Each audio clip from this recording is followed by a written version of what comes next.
প্রিয় দর্শক, আসসালামু আলাইকুম। আপনারা সবাই কেমন আছেন? আশা করছি আপনারা সবাই অনেক ভালো আছেন। বন্ধুরা, দেখতে পাচ্ছেন আমাদের গ্রামের কৃষকেরা কিভাবে বাড়ির আশেপাশে এই যে ফুলকপি চাষ করে থাকে। বন্ধুরা, আপনারা চাইলে কিন্তু খুব সহজ উপায়ে কিন্তু বাড়ির আশেপাশে কিন্তু এই ফুলকপিগুলো কিন্তু চাষ করতে পারেন। বন্ধুরা, দেখে নিন বন্ধুরা, এই ফুলকপিগুলো, এই ফুলকপি খেতে কিন্তু খুবই সুস্বাদু। বন্ধুরা, এই ফুলকপি কিন্তু আমাদের গ্রামের কৃষকেরা কিন্তু বাড়ির আশেপাশে চাষ করে থাকে। আপনারাও চাইলে কিন্তু ফুলকপিগুলো কিন্তু চাষ করতে পারেন। বন্ধুরা, খুব সহজেই কিন্তু আমরা নিজেরাই কিন্তু বাড়ির আশেপাশে ফুলকপি চাষ করে থাকি।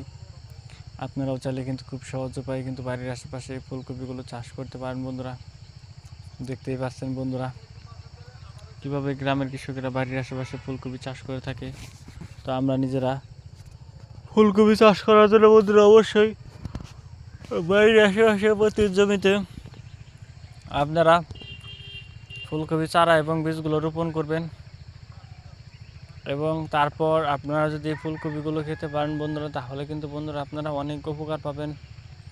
আমরা নিজেরাই কিন্তু ফুলকপিগুলো খেয়ে থাকি, আপনারাও কিন্তু ফুলকপিগুলো খেতে পারেন। বন্ধুরা, ফুলকপি চাষের জন্য বন্ধুরা অবশ্যই ফুলকপির যে পাতাগুলো দিয়ে শাকভাজি করে খাওয়া যায় এবং গরুকেও খাওয়ানো যায়, এবং ফুলকপি আপনারা চাইলে রান্না করেও খেতে পারেন। বন্ধুরা, আমাদের গ্রামের কৃষকেরাই কিন্তু বাড়ির আশেপাশে প্রতি জমিতে কিন্তু ফুলকপি চাষ করে থাকে। আপনারাও চাইলে কিন্তু ফুলকপি চাষ করতে পারেন। বন্ধুরা, তো বন্ধুরা, যদি আমাদের এই ভিডিওটি ভালো লেগে থাকে তাহলে বন্ধুরা অবশ্যই আমাদের এই ভিডিওতে একটি লাইক করবেন এবং কমেন্টে আপনাদের মতামত জানাবেন। ধন্যবাদ আপনাদের সবাইকে। আসসালামু আলাইকুম।